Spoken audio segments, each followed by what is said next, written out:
جی میں ان سے پوچھتا ہوں جو کہیں اللہ مدد باقی سب شرک و بدعت، میں کہتا ہوں ذرا صحابہ کو بھی سنو، یہ تانا سنی کو نہیں، یہ جماعت صحابہ کو ہے۔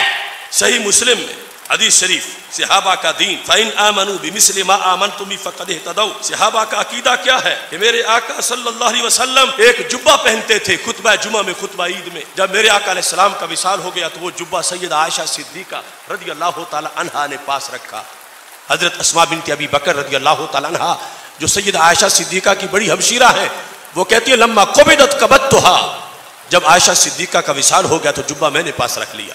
اب اس جبے کا کمال کیا ہے؟ 74 ہجری تک زندہ تھی اسماء، سرکار کے وصال سے آدھی صدی بعد بھی کہہ رہی تھی، کہتی ہیں فَنَحْنُ نَغْسِلُهَا لِلْمَرْضَى نَسْتَشْفِي بِهَا۔ اس جبے کا کمال یہ ہے کہ ہم صحابہ میں سے جو بھی بیمار ہوتا ہے ہم جبہ دھو کے نچوڑ کے پانی پیتے جائیں، بیماری دور ہو جاتی ہے۔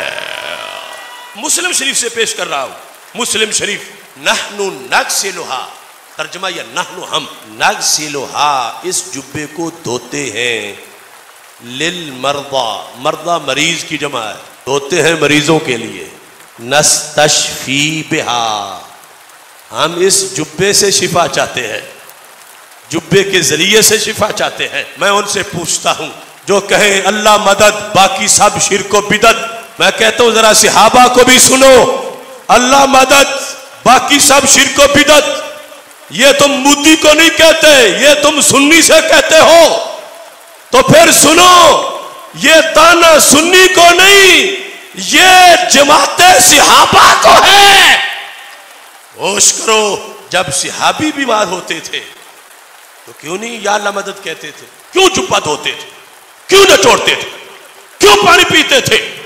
میرا یقین ہے ان کا عقیدہ تھا کہ اللہ مشکل کشائی کرتا ہے، اللہ حاجت روائی کرتا ہے، اللہ کی اذن کے بغیر کوئی پتا بھی نہیں ہلا سکتا، مگر یہ بتانا چاہتے تھے کہ نبی کے پیکر سے جو کپڑا لگے، اس کپڑے سے جو پانی لگے، وہ مدد بھی غیر کی نہیں، اللہ ہی کی مدد ہے۔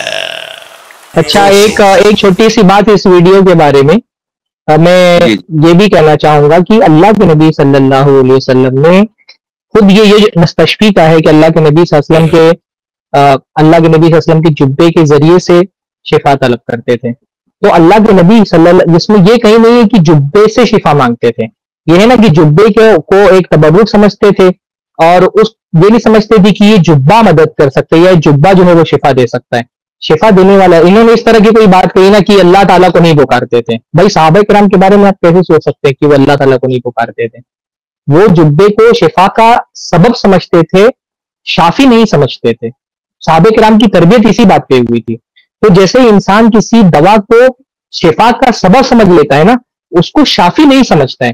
یہ کہنا کہ صحابہ کرام اللہ تعالیٰ کو نہیں پکارتے تھے، یہ غالباً انہوں نے اس طرح کی بات کہی ہے۔ اللہ کے نبی صلی اللہ علیہ وسلم نے تو بار بار صحابہ کرام کو یہ سکھایا ہے کہ شفا دینے والی ذات صرف اللہ کی ہے۔ اللہ کے نبی صلی اللہ علیہ وسلم جو دعا دیتے تھے مریض کو، اس دعا میں ہی اللہ کے نبی صلی اللہ علیہ وسلم یہ عقیدہ صحابہ کو سکھاتے تھے کہ شفا دینے والی ذات صرف اللہ کی ہے۔ اللہ کے نبی دعا دیتے تھے اذهب الباس رب الناس اشفی انت الشافی لا شفاء الا شفاءک شفاء لا یغادر سقما، اللہم انت الشافی، تو ہی شافی ہے، لا شافی الا انت، تیرے علاوہ کوئی شافی نہیں ہے۔ اللہ کے نبی صلی اللہ علیہ وسلم نے یہ سکھایا۔ ہاں، اس شفا کے لیے کوئی سبب بن سکتا ہے، جیسے ڈاکٹر کبھی سبب بن جاتا ہے شفا کے لیے، لیکن اس کا یہ مطلب نہیں کہ ڈاکٹر خود شفا دینے والا ہے۔ اصحاب اخدود کا واقعہ بہت مشہور ہے قرآن مجید کے اندر، اور ایک آدمی اندھا ہو گیا اور اس جو بچے کے پاس آیا، بہت سارے ہدایہ لے کر کے آیا، اور جو ہے وہ اس نے اس بچے سے، جو اصحاب اخدود کے واقعے میں جس بچے کا ذکر ہے، اس سے اس نے کہا ان انتا شفیتنی، کہ آپ ہی ہیں جس نے مجھے شفا دی ہے۔ تو اس بچے نے کیا سمجھایا؟ انی لا اشفی احدن، میں کسی کو شفا نہیں دیتا، انما یشفی اللہ، اللہ تعالیٰ شفا دینے والا ہے۔ فَإِنْ أَنْتَ آمَنْتَ بِاللَّهِ دَعَوْتُ اللَّهَ فَشَفَاكَ، اگر تم اللہ تعالیٰ پہ ایمان لے کر کے آ جاؤ تو میں دعا کروں گا اللہ تعالیٰ سے، تو اللہ تم کو شفا دے گا۔ تو اس بچے نے بھی یہ بات سمجھائی کہ شفا میں نہیں دیتا، میں دعا کر سکتا ہوں، دعا کروں گا تو اللہ تعالیٰ شفا دے گا۔ میں بس اس کے لیے سبب بن سکتا ہوں. تو یہ تو اللہ کے نبی صلی اللہ علیہ وسلم کی حدیث، قرآن کی آیتیں، حضرت ابراہیم علیہ السلام کہہ رہے ہیں وَإِذَا مَرِضْتُ فَهُوَ يَشْفِينِ، جب بھی میں بیمار ہوتا ہوں اللہ ہے جو مجھے شفا دیتا ہے. قرآن و حدیث کی جیسے میں نے کہا نا کہ مسلسل واضح آیتیں حدیثیں بھری ہوئی ہیں کہ شفا دینے والی ذات صرف اللہ کی ہے.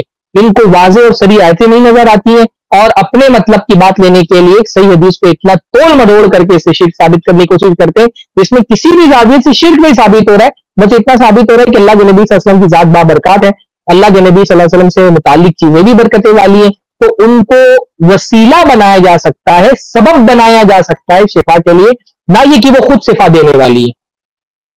بارک اللہ فیکم. چلیے میں ایک مثال میرے ذہن میں آئی تھی، میں سوچا شیئر کر دوں. تو دیکھیے ایک ہوتا ہے جیسے ہم ڈاکٹر کے پاس جاتے ہیں، ڈاکٹر نے دوا دیا، اب وہ دوا ایک انسان کو استعمال کرنا ہے، وہ دوا کے ذریعے اس کے لیے شفا ہوگی، وہ دوا کا استعمال کرے. نبی صلی اللہ علیہ وسلم کے آثار سے برکت حاصل کرنا ہم دیکھتے ہیں کہ اللہ کے رسول صلی اللہ علیہ وسلم سے ثابت ہے اور جو صحابہ اکرام نے کیا.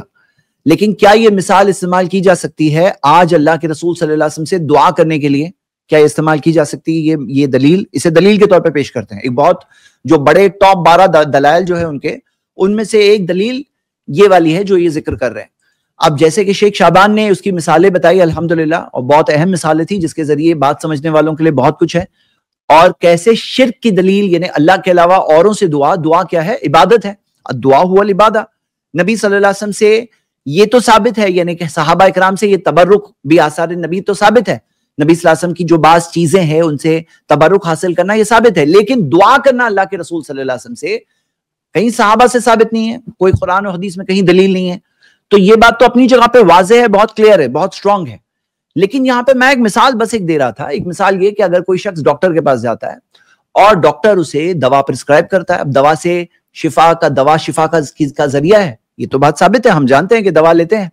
لیکن بعد میں کوئی اگر وہ دوا کی بوٹل سے ہی بات کرنے لگے، ہاں کوئی اگر دوا کی بوٹل سے بات کرنے لگے تو ہم کیا کہیں گے؟ کیا اس بات کو صحیح بولیں گے کہ بھائی کوئی اگر پہلے تو دوا کی بوٹل سے ذریعہ اس کے شفا مل رہا ہے، الحمدللہ دوا پینا اس کے لیے شفا کا ذریعہ ہے، شفا دینے والا تو اللہ ہے.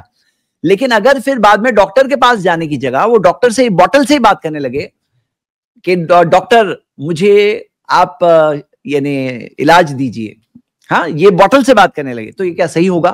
تو ہم ایسی بہت ساری مثالیں دے سکتے ہیں سمجھنے والوں کے لیے. تو صحیح بات تو یہ ہے کہ یہ جو مثال کے ذریعے جو یہ قیاس کر رہے ہیں، اس کے ذریعے اس بات کو ثابت کر رہے ہیں، یہ قیاس جو ہے یہ ثابت نہیں ہو رہا ہے، یعنی کہ یہ اینالوجی وہاں جا کر میچ نہیں ہو رہی ہے. یہ جو ایکویویلنٹ بلکہ یہ بھی سوال پیدا ہو رہا ہے نا کہ اللہ کے رسول صلی اللہ علیہ وسلم کے قبر پہ جا کر کتنی شفا مانگتے تھے، یا ویسے ہی اللہ کے رسول سے کیوں نہیں شفا مانگتے تھے؟ آ کر کے اللہ کے نبی صلی اللہ علیہ وسلم کے جبے سے تبرک تو حاصل کرتے تھے، لیکن قبر پہ جا کر کے شفا کی دعا کیوں نہیں کرتے تھے؟ یہ آپ کیا کر رہے ہیں؟ آپ اللہ کے نبی، آپ جو عمل کر رہے ہیں اس کی دلیل دینا. آپ اللہ کے رسول صلی اللہ علیہ وسلم کو مدد کے لیے پکارتے ہیں، ہم کہتے ہیں اس کی دلیل دو کہ اللہ کے رسول کو مدد کے لیے پکارا جا سکتا ہے، آپ سے دعا کی جا سکتی ہے، آپ سے شفا طلب کی جا سکتی ہے. آپ طلب کر رہے ہیں اللہ کے رسول صلی اللہ علیہ وسلم سے شفا، آپ کر رہے ہیں استعانت، دعا مانگ رہے ہیں غیر اللہ سے. ہم آپ سے جب مانگ رہے ہیں کہ دلیل دو تو آپ کہہ رہے دیکھو رسول اللہ صلی اللہ علیہ وسلم کے کپڑے سے تبرک لیا جاتا تھا. بھائی ہمیں تبرک کی نہیں، ہم نے استعانت کی دلیل مانگی ہے. کیا صحابہ کرام جا کر کے اللہ کے نبی کی قبر پر، یا آپ کو کہتے ہیں کہ اللہ کے نبی حاضر و ناظر تھے، تو اللہ کے نبی صلی اللہ علیہ وسلم کی جب کوئی بیمار ہوتا تو صحابی تو کیا اللہ کے نبی صلی اللہ علیہ وسلم سے ہاتھ اٹھا کر کے دعا کرتے تھے کہ اللہ کے رسول مجھے شفا کر دے، یا رسول اللہ اغثنی، یہ کہا کرتے تھے صحابہ کرام؟ کیوں جاتے تھے جبے سے تبرک طلب کرنے کے لیے؟ ڈائریکٹ اللہ کے رسول صلی اللہ علیہ وسلم سے مانگ کیوں نہیں لیتے تھے شفا؟ قرآن مجید تو کہتا ہے اما یجیب المضطر اذا دعا، کہ جب بندہ پریشان حال ہوتا ہے تو اللہ تعالیٰ اس کی مدد کرتا ہے. صحابہ کرام نے آیتیں پڑھتے تھے، ان کو پتا تھا کہ مدد کرنے والا اللہ ہے. یہ ان کو پتا تھا کہ اللہ کے نبی صلی اللہ علیہ وسلم کے آثار میں تبرک ہے تو اس سے برکت حاصل کرتے تھے، لیکن دعا پھر بھی وہ اللہ تعالیٰ سے ہی کرتے تھے.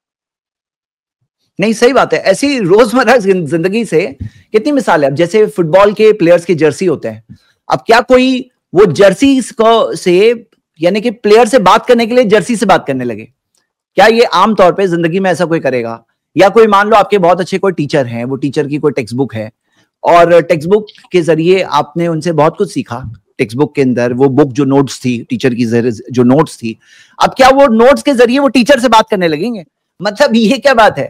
یہ کیا یعنی آثار سے خود نبی صلی اللہ علیہ وسلم سے دعا کرنے کی دلیل کے طور پہ یہ بات ذکر ہو رہی ہے. یہ کہاں سے میچ ہو رہی ہے؟ بات میچ ہی نہیں ہو رہی. فالس ایکویلنس کہتے ہیں, یعنی یہ ایکول ٹو دس جو بول رہے ہیں یہ خود ایک ایکول نہیں ہو رہے ہیں. آپ دیکھ سکتے ہو. یہ تو یہ چند یعنی جوابات تھے, بہت کچھ اور کہا جا سکتا ہے, لیکن امید کرتے ہیں کہ لوگ ان باتوں پر غور کریں گے. اور ایسے دلائل ہے آپ کے پاس, اور کچھ نہیں بچا, قرآن حدیث سے کچھ نہیں مل سکتا ہے. پھر ایسے ہی دور دراز کے کیسے بھی کر کے کوئی بھی چیز فٹ کر کے اس کو دلیل بنا دی جائے, یہ بچا ہے. پھر یہ چیز بچی ہے.